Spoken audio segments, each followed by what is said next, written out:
How's everybody doing today? It's your boy Buzz HD. And if you're new to this channel, welcome to Buzz HD. Real quick, I just want to say that you guys are amazing. Thank you guys so very much on supporting this channel, sharing my videos, liking my video, commenting on my videos. I mean, it's great. It's great. Thank you guys so much. And I don't want you guys to stop that. I want you guys to keep doing that. You guys are just amazing. And today I'm gonna be making a reaction video about two disturbing real Tinder horror story. It's basically about horror story on Tinder and stuff like that. If you guys enjoyed this video today, don't forget to drop a like down below. Subscribe to the channel, follow me on Instagram and Twitter and all that stuff, all that jazz.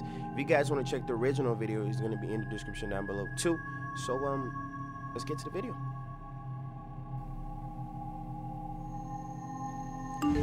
Okay. Man, it's like the first thing is like real fucking scary for some reason.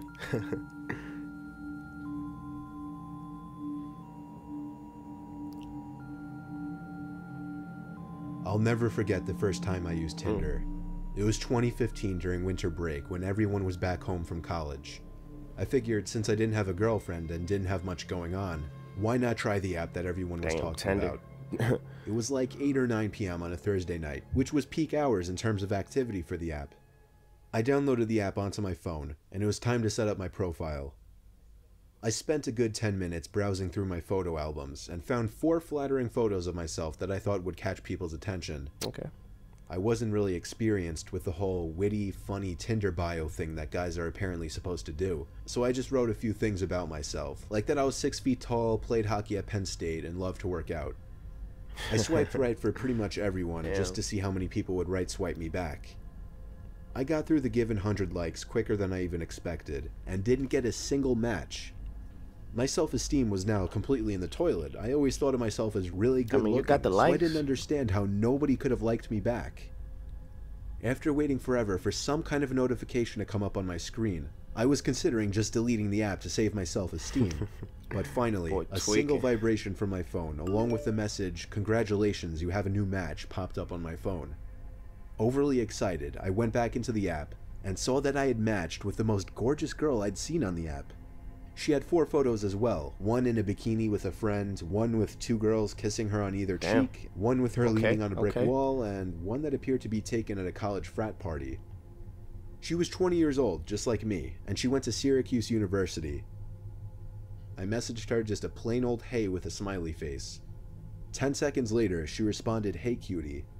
Damn. I took a minute to think of something smart to say. She moving real fast. Eventually, I wrote something about her sorority and that I had a friend in the same sorority at my school, or something lame like that.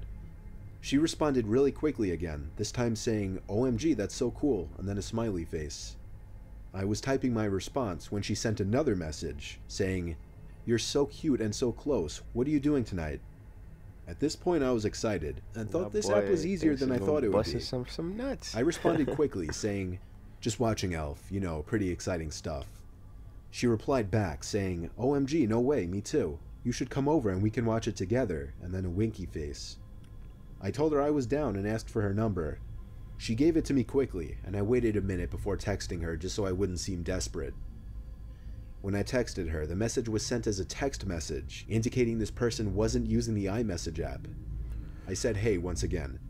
She replied, "Hey, come now," and then pasted an address. The address was 5 miles from my house, or 10 minutes, which wasn't bad at all. I told her I'm on my way. Before leaving, I told my mom I was going out and left. The address was on the quieter side of town, not necessarily a nice kind of quiet. I pulled up to the house. It had a decent location privacy-wise. Across the street were one of those huge pieces of land surrounded by trees that was dug out deep to collect water during rainfall, and the neighboring houses were kind of spaced out. A red flag went off in my head when I noticed 2 cars in the driveway. I texted her saying I was there, and she replied, "KK, go around back, the front door is loud." Shit. I replied, "Are your parents home or something?" But she didn't answer this time. I got out of the car and slowly walked around the house, noticing there was no fence to separate the front yard from the back. There was a window on the side of the house, and as I passed it, I realized there was an opening in the blinds. Whoa. Someone was holding it up. But as soon as I noticed, the blinds fell back into place. I texted her again, saying, "Was that you at the window?" Oh, shit. No response. This was a little creepy now. I continued walking slowly to the backyard, thinking that I could hear sounds coming from back there. For example, the brief sound of a yard chair scraping against the concrete. Whoa, that scared the fuck out of me. I became so nervous to turn that corner into the backyard that I froze at the edge of the brick wall and just ever so gradually poked my head around the corner to see if anyone was in the backyard. As far as I could tell, nobody was back there. So I walked to the back door. It was a really old sliding glass door, so I could partially see into the house. Another thing I realized just then that raised more red flags: not a single light was on in the house. You know what, I told myself I'd text her one more time, and if she didn't respond, I was out of there. I took out my phone and texted her, saying, "I'm at the back door, where are you?" She responded within 10 seconds, saying, "Come in." I wasn't comfortable entering that house. Hey, man. I decided to call her for the first time, but after entering the number, the screen said "Text Now audio call." Text Now is one of those iPhone apps that allow you to use a fake phone number for calls and texts. That meant this whole time, whoever this was using a fake phone number. Man. However, the most disturbing part of this was when I heard the sound of a ringtone coming from right behind the glass door, as if somebody were leaning against the wall, hiding. And now as I looked more closely into the house, I could see the glow from a phone screen right next to the door, which confirmed that somebody was hiding there. I didn't run. I tried to draw as little attention as possible by simply walking back around the house in the opposite direction I came from to avoid being seen through the door. When I was out of possible view, I ran full speed to my car and drove home. Oh my god. I didn't check my texts until I got back home. I had 15 new messages waiting for me. Man. About 12 of them asking, "Where'd you go? Why'd you leave? Come back," and so on. Nigga. The last 3 were more disturbing though. The first of the last 3 messages said, "I'm not actually a 20-year-old girl, but I'm sure you figured that out by now." The next one was, "No laws were broken, LOL, good luck." And the last one was, "I know exactly what you look like and I have your number." I blocked his fake number and went to report and unmatch him on Tinder, but he had already done that. Boy. The whole thing was something straight out of a nightmare, but luckily I never got any calls or texts from anyone suspicious, and I was able to forget about it quickly. I've used Tinder a few times since then, but just for fun. I've never actually made an effort to go out and meet anyone from the app ever again. I mean, that's crazy, man. Why the fuck would you be using Tinder, man? I mean, just go outside and get yourself some actual fucking girl, man. Damn. I was on Tinder a few months ago when I was bored. I wasn't looking for anything in particular. That's actually a sexy motherfucker. Definitely right not there, a relationship, though. Just one of those times to see who swiped me for fun and having pointless chats. Plus, there was always that chance that a girl would be down to meet up for the night and, you know, maybe I'd get lucky. That didn't happen this night, though. I was the opposite of lucky. My first 20 or so swipes were full of matches. I sent corny pickup lines to a few of them that I found attractive. However, there was one girl who messaged me first. Her name was Michelle. She was a 23-year-old blonde. She was a solid 9 out of 10, almost unrealistically attractive. So the fact that she said hey first was pretty intoxicating, and I was a little intoxicated quite literally already. She was close, too. Some girls are just fake as fuck. Eventually things were going so smoothly that I decided to try and be ballsy and turn the conversation sexual. That went smoothly as well. So I escalated things even more by getting her number, and then texting her to try and set something up that same night. To my surprise and delight, she seemed really willing, but she wanted to meet out somewhere and hang out first before going back to her place. I was fine with that, and so she seemed to take charge and set up a time and place to meet. She said she wanted to hang in a small park by her house first at 10 o'clock. It was a little odd, but I was down. I literally counted the minutes until around 9:45 when I decided it was time to leave. Damn. Before leaving, I sent a quick confirmation text, and she said she was still down to meet. The drive to this small residential park was maybe 10 minutes, so I got there a little early. I walked over to the swing set, the exact point where she wanted to meet. I didn't want to let her know I was early because I thought that might make me seem needy or anxious. What? So I waited until exactly 10:02 on the dot to text her saying I was there. This was when she stopped responding. Oh man. Something bad's about to happen. 10:10, sitting there waiting with no response. Of course, at first I figured she was driving and couldn't check her phone, but as the minutes passed, That idea started to become less realistic, and the idea that she flaked was becoming more realistic. The playground area was surrounded by trees. In fact, this whole park was very woodsy, and having been a weeknight, nobody was out and about at this time. So honestly, it was kind of creepy sitting in that park alone. The only reason I could see was because of the motion detecting light mounted onto the small bathroom shack. Damn. In one direction, the park turned to complete woods for miles, while in the other direction, beyond a few trees, was the neighborhood road. Dude, that shit is I scary. was sitting on the swing, pushing back and forth in boredom and disappointment. When I froze, the sounds of the squeaky metal swing chains stopped, allowing me to hear something echo out from the little bathroom shack. Man. Oh, hell no. It sounded like, you know, a typical sound you'd expect to hear from inside one of those bathrooms. Like somebody pressing down on the handle of the paper towel dispenser or something like that. What I'm trying to say, it sounded intentional, meaning someone might have been in there.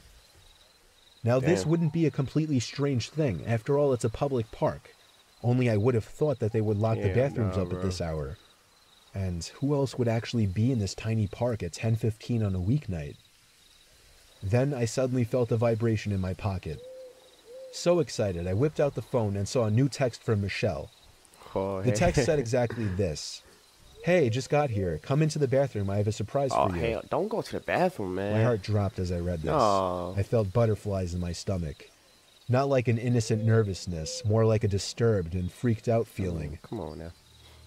My thumbs were hovering over the phone as I was conjuring up something to type in response. Then she sent another text saying, "Get off the swing and come here." Oh, shit. As I read the text, I looked up to the tiny bathroom building and opened my mouth, almost ready to scream, when I saw half of a person's face peering out from the entrance from one of the bathrooms, leering over to me on the swing. Shit. Only for maybe half a second did I actually see a good portion of their face, though, because they slowly moved out of sight. To be honest, in the heat of the moment, I couldn't even tell if it was a male or female. Oh, it's probably a dude, but I knew something bad was going on, and I knew I was disturbed as hell by this situation. So I got off the swing quietly and tiptoed away from the playground. When I was far enough away, I ran for it back to my car. That run back to my car itself was one of the most horrific experiences of my life, because I had the constant fear of somebody chasing me in the back of my mind. As soon as I locked my car, I was able to pause for a breather. But up until that point, nothing compared to the gut-wrenching fear that I felt when I took one last look into the park and saw a grown man emerge from the trees running towards my car. Oh, I turned the key in the ignition and practically threw the car in drive before it was even fully started. Get the fuck out of there. When I was halfway down the road and looked back, there was nobody in the street. When I pulled into my driveway, I sat there for 10 minutes, thinking and reflecting. I felt like I had become a changed person at that moment, like I knew what it truly felt like to appreciate life after having my life threatened. I deleted my Tinder account and then deleted the app.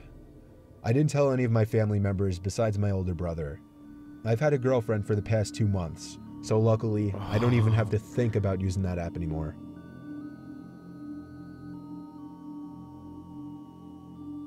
That's fucking crazy, man. That is fucking crazy. That is crazy. I don't know who still use Tinder, but if you watch this video, please don't use Tinder. Come on now. You know, but it's not actual girls over there. I mean, sometimes it is, but it's a bunch of dudes, man. It's trying to murder people, man. I mean, shit. Everybody who has a fucking brain should know that all those girls are fake as fuck. So, I mean, yeah, that's just an advice from me to everybody watching this video. So that's gonna be the end of the video today. If you guys enjoyed this video, don't forget to drop a like down below, you know, subscribe and share this video to your friends and everybody you know. You guys still amazing. You guys are my family. Thank you guys so much for the support. I mean, you guys are just fucking amazing, man. I just if you guys really know what I'm feeling right now, I mean, it's like I'm really happy, you know what I'm saying? I'm really happy. The channel is growing. Thank you guys so much. If you guys want to check the original video, it's going to be in the description down below, so go ahead and check that out. If you guys want to follow me on Twitter, Instagram, all my social medias is going to be in the description too. So I'll see you guys later, and peace.